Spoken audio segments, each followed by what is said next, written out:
right, stoichiometry test review. Describe the differences between a regular stoichiometry question, a limiting reactant question, and a percent yield.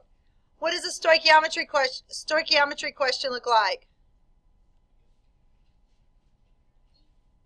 What will a stoichiometry question look like? It has one given. Good.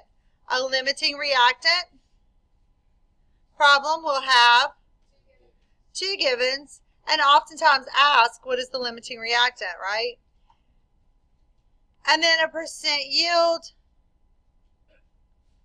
will ask what is the percent yield. So that's pretty easy. I'm sorry? So the limiting reactant will have two givens, and the percent yield will ask what is the percent yield. So we're going to do a basic stoichiometry problem and then fill out the formula for percent yield, which is percent yield equals the actual, and remember the actual is what is given to us, divided by the theoretical, and that is what's calculated. And of course we have to times it by 100 to move the decimal. Okay, so calculations. There's the first thing we do for every stoichiometry problem, percent yield or limiting reactant, is we must balance the equation. This is what type of reaction is this? Not everyone at once? Combustion reaction. So combustion reactions, we use CHO because combustion reactions have oxygen and produce carbon dioxide and water.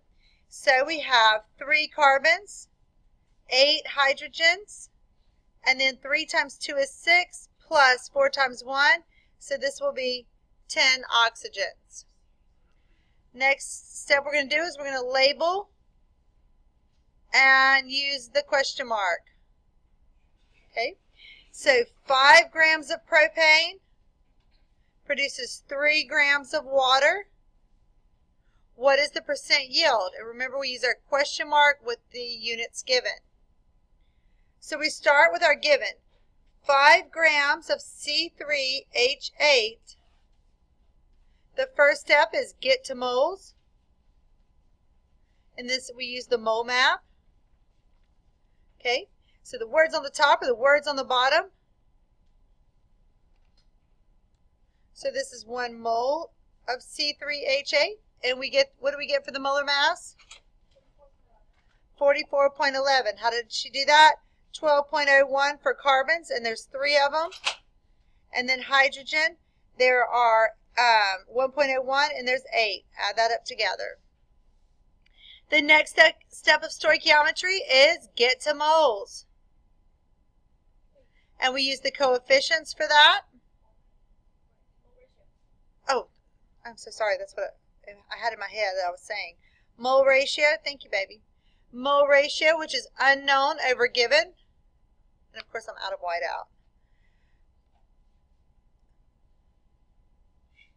It's going to drive me crazy. Okay, so the words on the top are the words on the bottom. So mole of C3H8. And we look at our balanced equation, and we see we have 1 mole of C3H8 for every 4 moles of water. Third step of stoichiometry is, good job, go to the unknown, which is a mole problem. So again, we're going to use the mole map. The words on the top are the words on the bottom. So 1 mole of water is equal to 18.02 grams of water. Where did I get this number from? The molar mass. Excellent. So we do our math and we get 8.17. 8.17 grams. Now this number goes here. Okay, and the reason we put 3 grams over question mark grams is because that's my formula. So I'm going to have to write it up here. Actual over theoretical, so 3 divided by 8.17 equals what? 36, good, 0.72%. So that's my answer for that question. Okay, how many liters of fluorine gas are needed to react with 32.5 grams of aluminum bromide?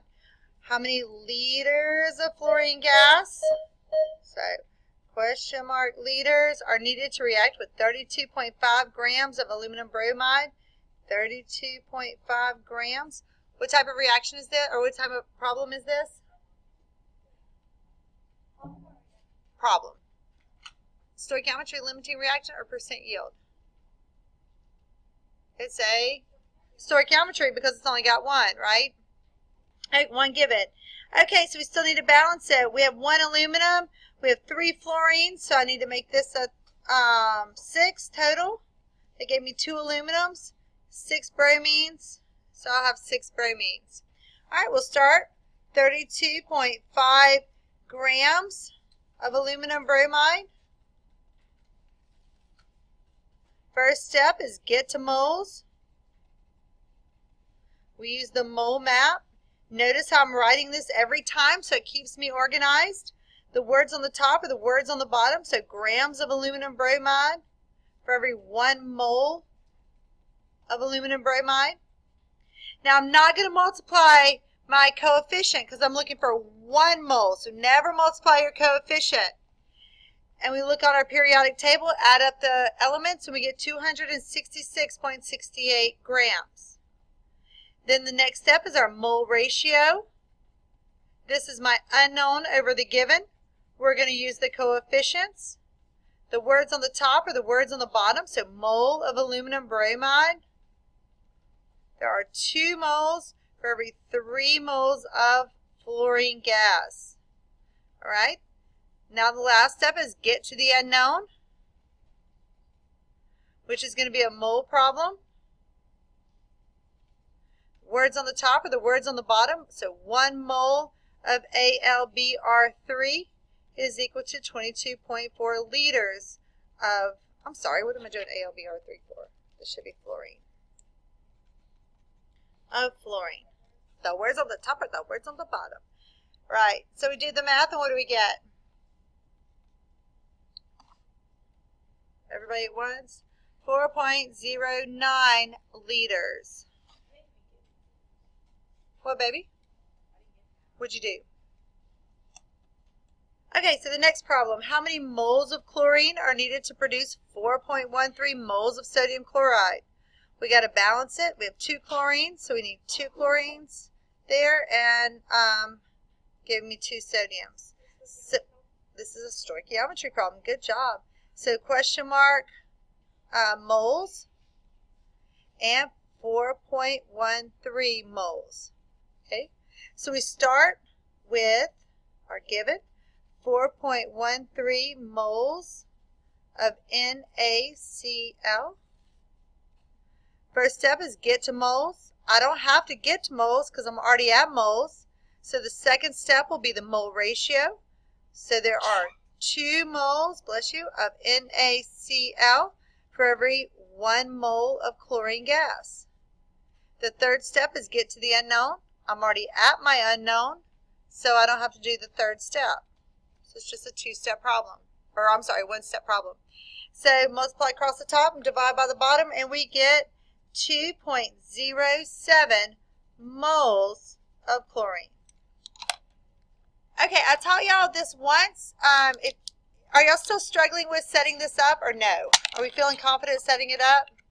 Because I taught you the skeleton, but just so you know, there's always it's always the same in every problem. 1 mole, mole, and 1 mole. 1 mole, mole, and 1 mole. So every single time, like there would, if we needed to get to moles, there would be 1 mole up here, then mole, and 1 mole. So if you need to like learn that, memorize that, I know I say it funny. So if you need to memorize it that way, you can. I don't like teaching it that way because it's in the very beginning it's too confusing. So if you just learn get to moles, mole ratio, get to the unknown, it really helps. All right, the fourth stoichiometry problem. If 15.5 grams of aluminum is reacted with 9.84 times 10 to the 23rd molecules of chlorine, how many liters of aluminum chloride is produced, and what is the limiting reactant?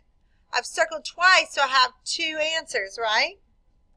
All right, let's balance. We're going to put a 3 here, so we get 6 and a 2.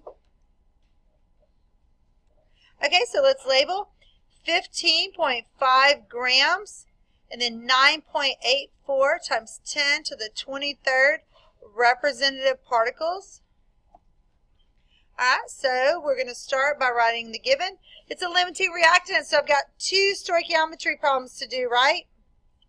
All right, so we're going to start with aluminum just because. All right, the first step is get to moles. We're going to use the mole map. All right, the words on the top are the words on the bottom, so grams of aluminum. What is that, 26.98 grams for every 1 mole of aluminum? Where did I get 26.98 from? The periodic table. Good, that's our molar mass. Then the words on the top are the words on the bottom, and this step is my mole ratio, which is the unknown over the given.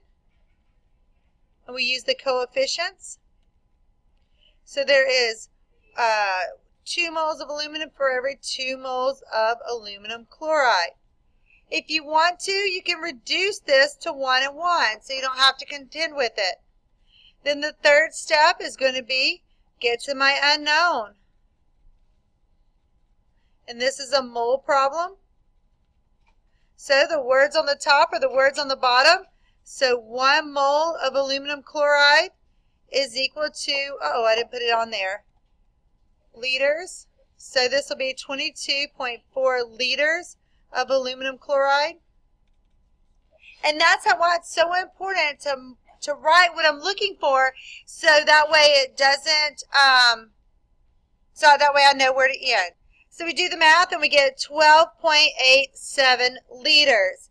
The next one we're going to do is we're going to use this given, 9.84 times 10 to the 23rd representative particles of chlorine. First step is get to moles. So 6.02 times 10 to the 23rd representative particles of chlorine is 1 mole of chlorine. The words on the top are the words on the bottom, so mole of chlorine. And we're at our mole ratio step. So there's 3 moles of chlorine for every 2 moles of aluminum chloride. Then we're going to get to our unknown. So 1 mole of aluminum chloride is 22.4 liters of aluminum chloride. And if we notice, this is the same on both problems because we're looking for the same unknown. And we get 24.4 liters. The definition of the limiting reactant is limits the amount of product produced, so it's going to be the smallest number. So 12.87 liters of aluminum chloride is produced by aluminum, the limiting reactant. Okay. How many formula units? This problem is written wrong. It should be iron 3 oxide this way because oxygen's a -2, iron's a +3. When 36 grams of water reacts completely with iron. So let's change that here. It's going to be wrong on your problem. So you're going to have to look at it that way. Or you're going to have to redo it. So we have 3 oxygens here. So I need a 3 here. They gave me 6 hydrogens. So I need a 3 here. And I have 2 irons. All right, so we're going to label question mark representative particles and then 36 grams. So we're going to start with 36 grams of water. The words on the top are the words on the bottom, so 18.02 grams of water is 1 mole of water. Then we're going to do our mole ratio, so we have 3 moles of water for every 3 moles of water for every 1 mole of iron 3 oxide.